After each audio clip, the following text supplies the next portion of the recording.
Salut à tous, bienvenue pour un unboxing. J'ai reçu le paquet ce matin, j'avais envie de faire un petit unboxing tranquille pendant ma petite pause. Donc, qu'est-ce que j'ai reçu aujourd'hui? J'ai reçu Explore It, The Valley of the Dead King. Qu'est-ce que c'est que Explore It? Donc X avec hexagone, évidemment. C'est un gros jeu. La boîte est bien lourde. 700 combinaisons de héros dans la boîte. C'est un jeu d'aventure dans lequel on va créer des personnages, les faire évoluer. Vivre des aventures, donc, puisque c'est un jeu d'aventure. Le jeu peut se jouer de 1 à 7 joueurs, donc il s'adapte très bien au mode solo, je pense. Je connais pas beaucoup les règles, j'ai vu une partie, je crois, sur une chaîne YouTube avec le créateur du jeu. Je voyais à peu près comment ça se déroulait. Il y a une mécanique, c'est pas une mécanique, pour le suivi des personnages, il n'y a pas de jetons, truc comme ça, on a un marqueur à utiliser sur les fiches de personnages. Donc, tiens, ça c'est rigolo. Le livre de règles, qui est en petit format, mais qui a l'air assez clair quand même, au niveau mise en page. Après, je ne sais pas au niveau des règles. Donc il y a la version 1 joueur. C'est du coop, je crois que c'est du coop. Donc je pense que ça peut se jouer, facilement en solo, avec plusieurs personnages. Akalan's Guide to the Valley. Donc là, on va faire voir un exemple de carte. Donc c'est une carte qui va être construite avec différentes tuiles, de différentes formes, ça va ressembler un petit peu à une carte d'Ultima pour les anciens ou pour les jeunes qui aiment bien les jeux rétro, avec différents types de terrains apparemment. J'aime bien ce style de carte, ça change un petit peu, ça rappelle un peu les vieux jeux vidéo avec les cartes à explorer et à découvrir. Avec différentes mises en forme pour la carte. À voir. Ici, nous avons quoi ici? Je sais pas si vous voyez bien d'ailleurs sur la vidéo, s'il n'y a pas trop de reflets.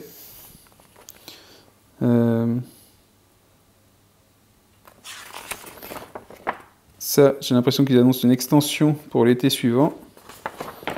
Donc il y a déjà une extension prévue.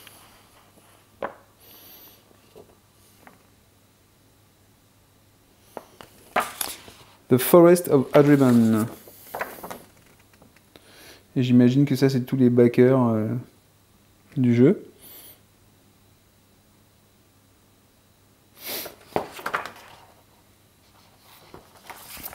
Donc je ne suis pas un backer, hein, je suis un lead pledger. Je suis tombé dessus sur des déballages, enfin pas des déballages d'ailleurs, des photos de gens qui recevaient leur pledge. Et j'étais intrigué, je voulais voir ce que c'était. Un jeu d'aventure qui peut jouer en solo, en coop, qui est différent de ce qu'on voit habituellement, de ce qu'on voit un petit peu dans les productions actuelles. Il fallait l'essayer. Donc on a quelques planches à dépuncher. Est-ce que ça... Le verso. Est-ce que ça se dépunche bien? Je ne sais pas. Alors, je vais faire... Hop, hop.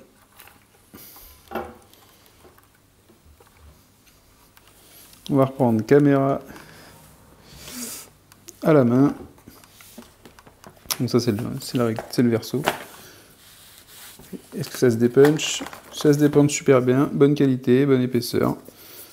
Voilà, ça c'est bon, ça, des produits au moins où on n'a pas peur d'arracher les pions quand on les dépunch. Ce n'est pas toujours le cas. Donc on a quelques planches à dépuncher.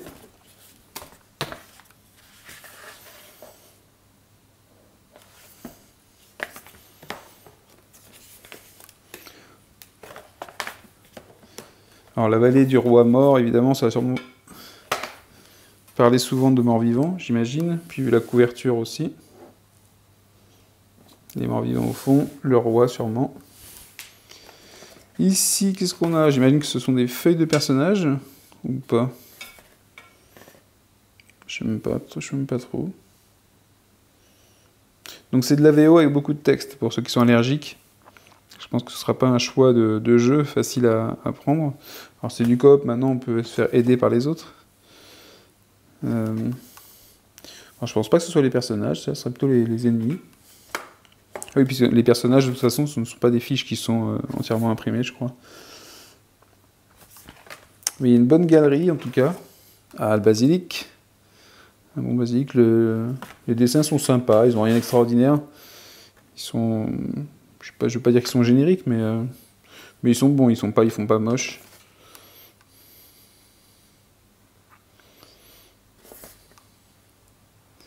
Et voilà, The Dead King.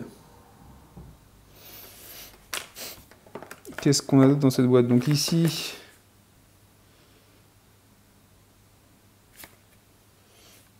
Je sais pas ce qu'il y a ici. Un dragon doré jeune. Il y a une carte dessus. Des petites pochettes plastiques, des dés. Ah, des dés avec un X à la place du 6.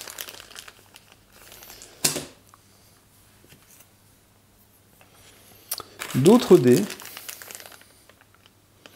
Donc, des 10. Des 6, des 10. Ça, ce sont les fameux... C'est toujours moche, des stylos comme ça avec le... Mais bon, j'imagine que c'est le côté pratique, c'est que pour ça, c'est pour effacer. Et les stylos pour écrire. Des stylos pour écrire sur mon jeu? Certainement pas. Alors, qu'est-ce qu'on a ici? Ah, une carte de résumé de tour qui est assez claire, assez grande et en carton, ça c'est chouette. C'est pas un papier qui vole. Là, par contre, j'espère qu'il y en a plusieurs, parce que l'avoir en recto verso, c'est pas le côté le plus pratique.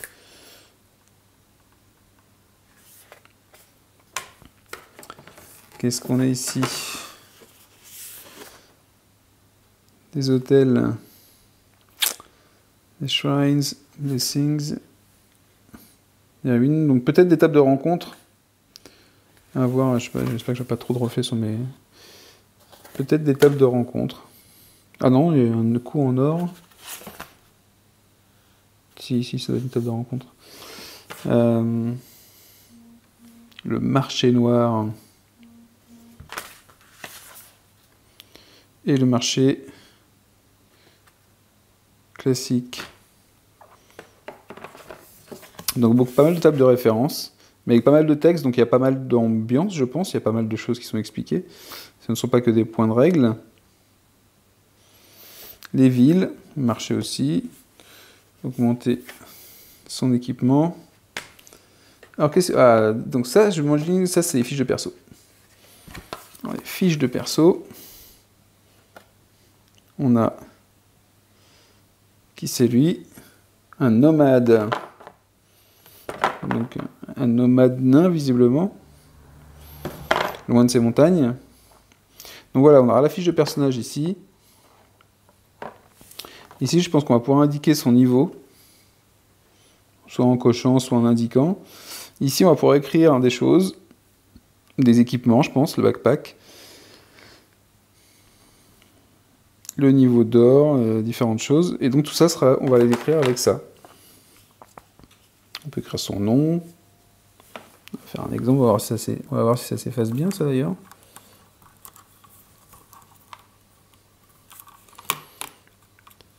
Hop. Non, si je retire ça, c'est pas bon. Hop. Alors, je vais écrire un nom de circonstance.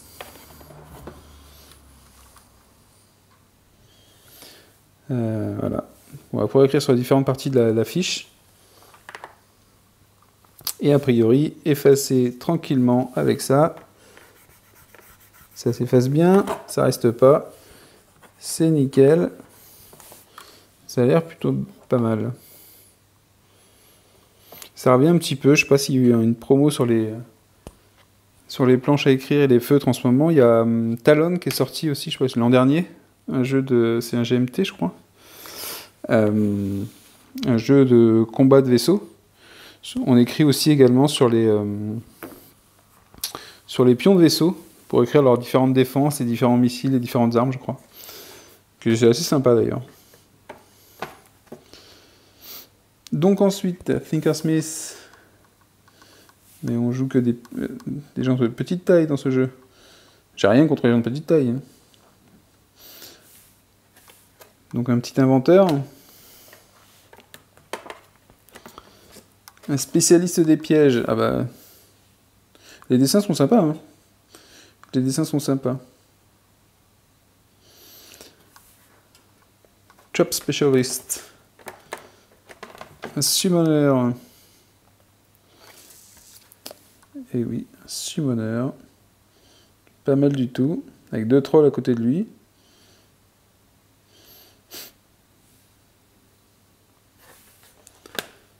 Donc troll façon Tolkien et film de Peter Jackson. Un Beastmaster. Ah, j'aime beaucoup ça, les dessins qui sortent des cadres. Je trouve que ça donne du relief au dessin et que ça... je sais pas, pour moi, ça rend le dessin encore plus beau. Le fait que ça sorte du cadre, d'un cadre défini, c'est sympa. Ils sont sympas. En fait, j'ai trouvé sans plus, mais j'aime beaucoup ceux des personnages, en tout cas. Donc, il n'y a pas... Je sais pas s'il y a beaucoup de cartes dans le jeu, d'ailleurs. Je pense pas qu'il y en ait beaucoup. Une sorcière... Enfin, un sorcier. Sorcerer. Eh ben, il y en a pas mal comme des types de personnages. Il y a de quoi faire. Hein.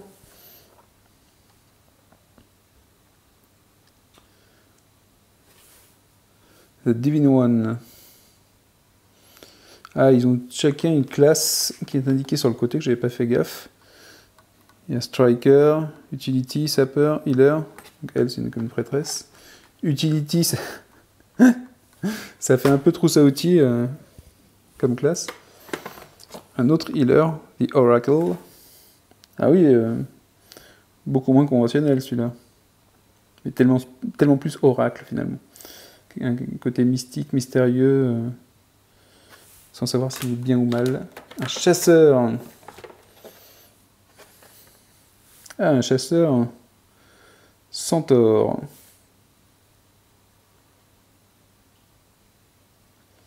Pas mal du tout, pas mal du tout. Donc dessus, sur la fiche de personnage, on a quoi comme type? On a l'attaque, défense, première maîtrise, deuxième maîtrise. Je n'ai aucune idée à quoi ça correspond. Ça n'a pas l'air trop complexe, ou du moins j'imagine qu'une fois qu'on connaît le jeu, ça va être beaucoup plus simple. Les dés à côté des compétences qu'on a, hein, les skills qui sont ici. Et puis ça, je pense qu'on peut... Il y a des entre aide de jeu et indication. Ah, c'est pas mal.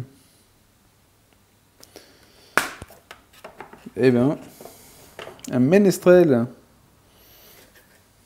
Ah, une ménestrel pour le coup. C'est pas mal, pas mal, pas mal. Elle est là en assist. Alors, utilité et assist sont différemment. Je ne sais pas. Peut-être que ça sert à composer les équipes. Je ne sais pas du tout. The Guardian, le gardien. Ah oui. Un archange.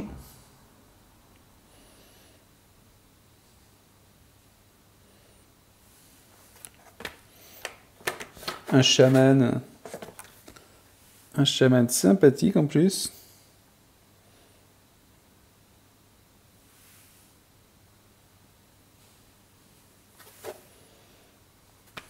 Mais ça s'arrête jamais. Il y a un, je sais pas combien on en est là de personnages. The Brute. Ah, ça me fait penser à Gloomhaven. Une brute. Bon, plus brute que dans Gloomhaven peut-être. Sympa aussi. Striker évidemment. Hein, on va pas En voyant le dessin, il n'y a pas besoin de marquer Striker dessus. Un forgeron. Un forgeron qui viendrait d'un monde steampunk, avec la petite lumière au-dessus de la tête. Un forgeron steampunk. Pas mal. Un nécromancien de type Striker. Ah, c'est bien ça, un nécromant qui attaque. Ah oui. Bah là, je sais pas si c'est le nécromant ou ses armées. Donc, on a une tonne de personnages quoi, à jouer. Ça, c'est génial. Ça veut dire que ça veut dire que forcément on multiplie. Bon après peut-être que les catégories, on va peut-être se réduire aux catégories de personnages, mais on multiplie forcément le nom, la rejouabilité par par les différents facteurs qui composent le jeu, les personnages, les ennemis, le terrain. Ça fait déjà pas mal de facteurs. Qu'est-ce qu'on a ici? Oh, mais si, il y a des cartes aussi, avec des boîtes pour ranger les cartes. Bah enfin, des gens qui font des trucs sympas. Hein, FFG. Ce serait sympa de faire des boîtes un petit peu plus sympas que deux trucs en carton qui servent à rien et des boîtes trop petites pour mettre les extensions. Bah, j'ai 2 figurines dedans, je savais pas qu'il y avait des figurines dans le jeu. J'ai une figurine, bah, j'y pense que ça c'est le roi. Le roi mort, mais pas vraiment. Je sais pas si on la voit bien.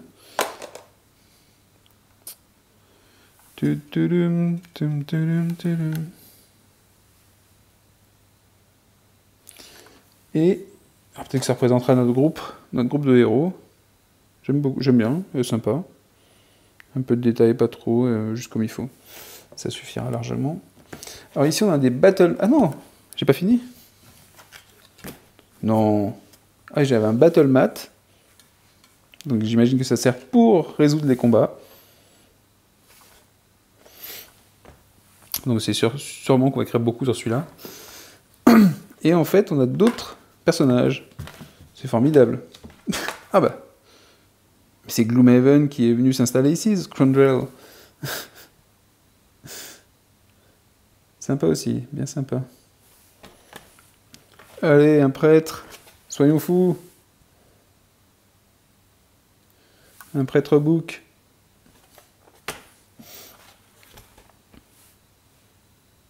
Ah, bien sympa. Ce cartographeur. Je ne sais pas dans quelle mesure on va. Alors pour le coup, je vais en solo. On ne pourra pas jouer beaucoup de personnages en solo. Mais il y a du choix. Il y a du choix. On peut vraiment, je pense, choisir son type de personnage. The Wilder. Enfin, je vous les fais tous, mais je vais un peu plus rapide. Un élémentaliste.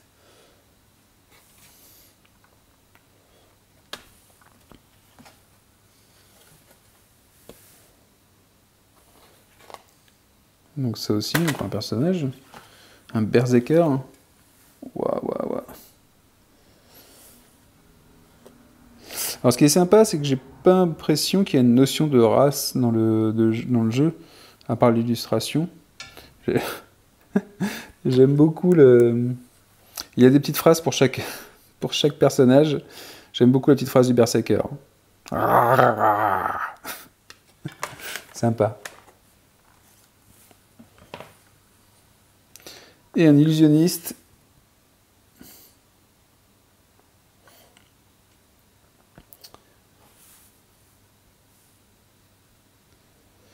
Donc voilà, donc on a beaucoup de personnages jouables. On veut pas, je sais pas le package, c'est tout ça. Voilà. Ça, c'est le nombre de personnages qu'on peut jouer, sans avoir acheté 4 extensions et attendre 1 an. Un Runbound. Alors, on a un paquet de cartes Explore. Je ne sais pas ce qu'il y a dedans, on va regarder. Young Dragon. Ah bah j'ai trouvé cette carte-là, je l'avais déjà ici. Bah, je suppose que c'est une carte promo, peut-être. Donc ça va être les cartes race. Ah si, donc la notion race, elle existe. Oh, mais est-ce qu'on peut croiser ça? Ah oui. Ah oui. Ça veut dire qu'on peut croiser notre profession avec une race dans le jeu, j'imagine, et que ça c'est la carte race. Et donc qu'ici j'ai une race de dragon. Alors est-ce que ça sert? Bah, dans tout le même dos, donc j'imagine que ce sont des races peut-être jouables. Centaure, gnome. Donc le dessin sur les fiches personnages, voilà, j'ai un peu de... Il est là pour illustrer le personnage, mais en plus, on va pouvoir croiser avec un nombre de races incroyable. Des dryades, des hobbits, des que je connais pas d'ailleurs. Par contre, c'est dommage, c'est qu'il n'y ait pas une illustration de la race, pour le coup. ça aurait été cool d'avoir une illustration différente pour les races, peut-être, pour se rendre compte, pour avoir une idée. Bon, il y a une description en dessous, par contre. Hein. Et vous avez, je pense, les caractéristiques. Ici, vous avez une notion de nourriture aussi, apparemment, dans le jeu. Food rating. Donc, il va falloir sûrement se nourrir pour pouvoir passer différentes étapes. Pixie. Ogre, on peut jouer un ogre. Gobelin, Lizardman. Alors ça, je sais pas si c'est des ennemis ou si on peut les prendre comme on veut. Alors j'imagine que ça sert pour les personnages. J'aime bien faire des suppositions pendant les unboxings, parce qu'après, parfois, en lisant les règles, on se dit « Ah bah non, en fait, pas du tout. » Et donc, vous aurez une information complètement fausse. Ah, il y a marqué des exclusives. Ah, donc ça veut dire que peut-être j'ai les bonus KS, en fait. Vu que c'était un Let's Pledge. Oh, c'est cool. C'est sympathique. Donc on a une notion de race finalement dans le jeu, qu'on va sûrement pouvoir utiliser. Je sais pas si ça se placerait sur... Est-ce qu'on la placerait quelque part? Peut-être qu'elle va venir en combinaison, vu qu'il n'y a pas d'endroit pour la carte sur le 1. On vient en combinaison, puis peut-être faire varier ses skills sur son personnage. Je ne sais pas. Donc, on a quand même... Quand il disait 7000 héros possibles en combinaison, c'est pas de la bêtise, c'est que si on combine ça avec les cartes personnages, on doit arriver à un bon nombre de combinaisons. Qu'est-ce qu'on a d'autre dans la boîte qui va se terminer? Par contre, très belle initiative, cette boîte qui est avec des tuiles. Parce qu'apparemment, on va pouvoir ranger les tuiles dépunchées dans la boîte, avec la forme des tuiles.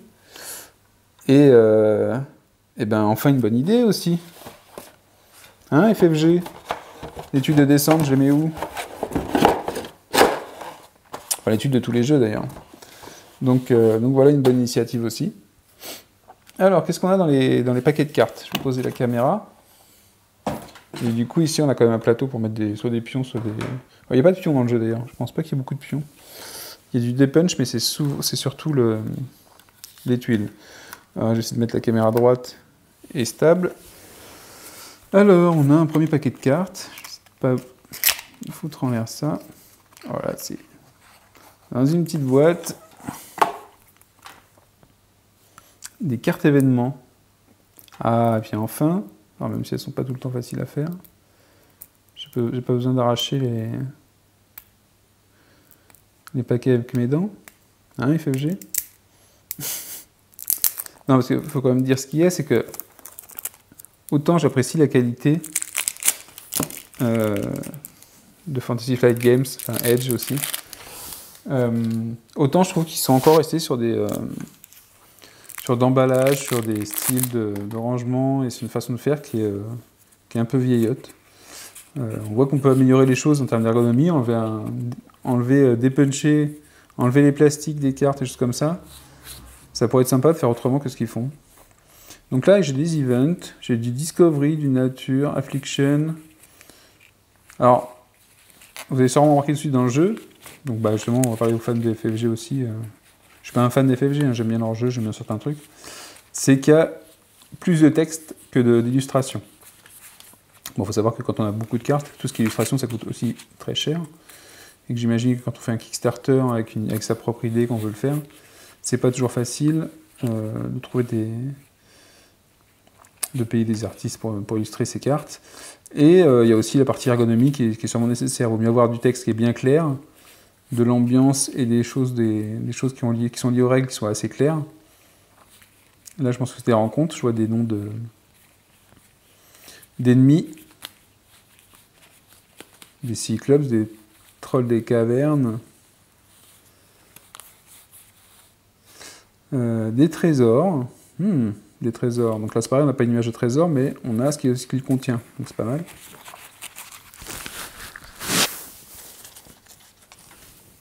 Donc on a ce paquet-là. Ici, dans cette petite boîte-là, emballage différent, mais pratique quand même. On n'est pas au ras des cartes. Donc on a Bottleneck, c'est quoi comme carte? Ah bah c'est le deck du roi. Donc j'imagine que c'est des cartes event liées au grand méchant. J'aime beaucoup l'illustration, j'aime beaucoup la tête qu'il a. Il fait méchant et en même temps ancienne légende disparue.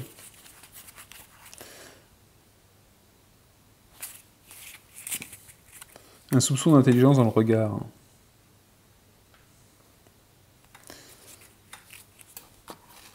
Je vais remettre ça là-dedans. Donc c'est pratique ces petits rangements. Je sais pas s'il faudra que je les rechange après.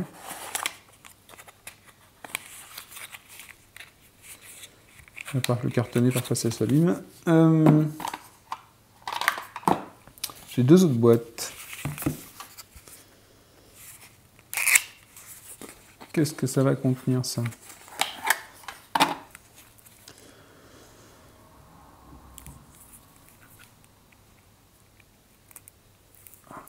Hop.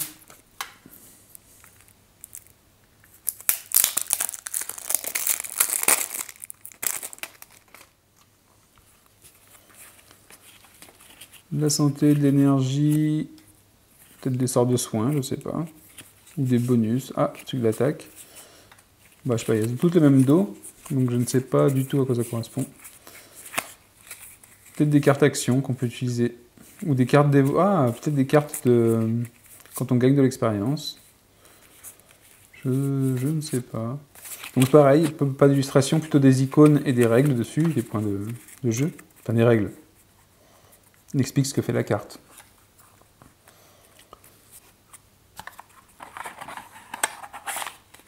Hop. Et on a un dernier paquet, je crois. C'est celui-là, qui est devant moi. Qu'est-ce que ça contient? Ah! Est-ce que ce serait pas des cartes de loot, ça? Un point d'interrogation, exploration ou loot, généralement. Mais c'est bien, pas de fioriture. On sait tout de suite avec le symbole ce que ça représente. Hop.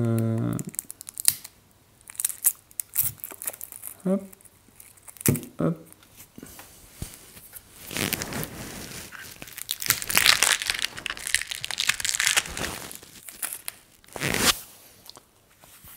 Donc les cartes au point d'interrogation.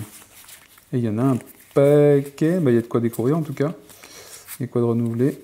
Qu'est-ce qu'on a comme genre de... Il y a des quêtes. Quest Orc. Là, différentes quêtes et des missions. Et donc ça répartit en différentes catégories de la navigation, survival. Ah, je sais pas trop, je sais pas comment ça va marcher. Donc c'est pareil, hein, comme je disais, il y a beaucoup de texte, pas d'illustration, beaucoup de texte, donc allergique à l'anglais ou je suis pas sûr que c'est d'un grand niveau, mais faut savoir le lire.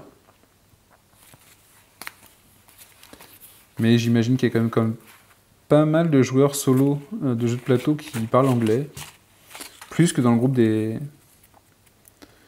joueurs francophones, je pense, que ça dérange.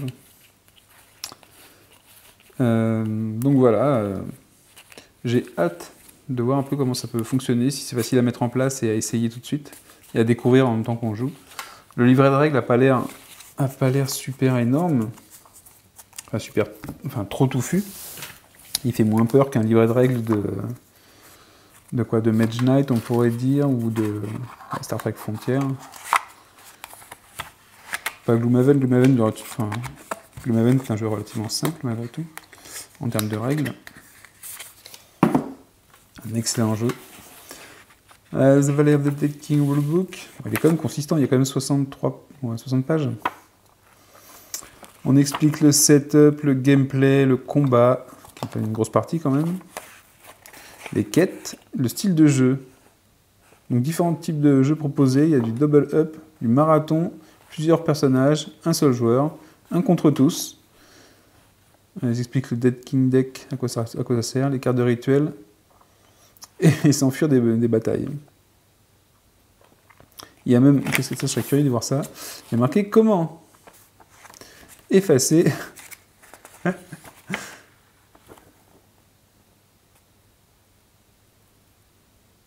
ouais.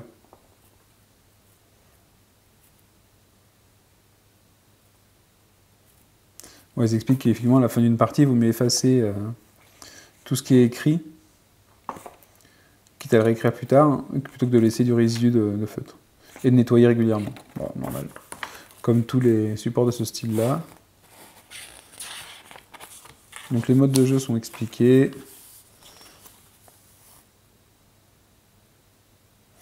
Double ups, ah oui, c'est pour accélérer le jeu.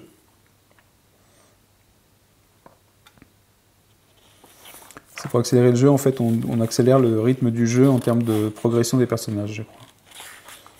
Peut-être pour ça et pour d'autres choses. Les quêtes, le marché noir, bah, tout a l'air expliqué ici. Donc c'est ça, c'est les cartes avec le petit plus, là c'est Power Up Deck. Justement c'est ça qu'on en a 2 je crois à la place d'une quand on augmente de niveau. Les boss, il y a des boss dans le jeu donc. Bon, ben voilà, c'était l'unboxing de Explore It.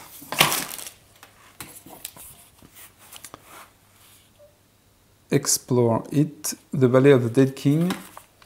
Reçu ce matin. Je pense que dans la soirée, il va passer... je vais commencer à regarder. Après un petit dépunchage. Voilà ce qu'on trouve dans la boîte de Explore It, The Valley of the Dead King. J'espère que ça vous a plu. Si oui, vous pouvez me laisser des commentaires. Sinon, vous pouvez aussi me laisser des commentaires, des insultes, tout ce que vous voulez. M'expliquer ce qui vous plaît pas. Et je vous donne rendez-vous à une prochaine vidéo, une autre session, sur un autre jeu peut-être, ou sur celui-là. A plus, ciao!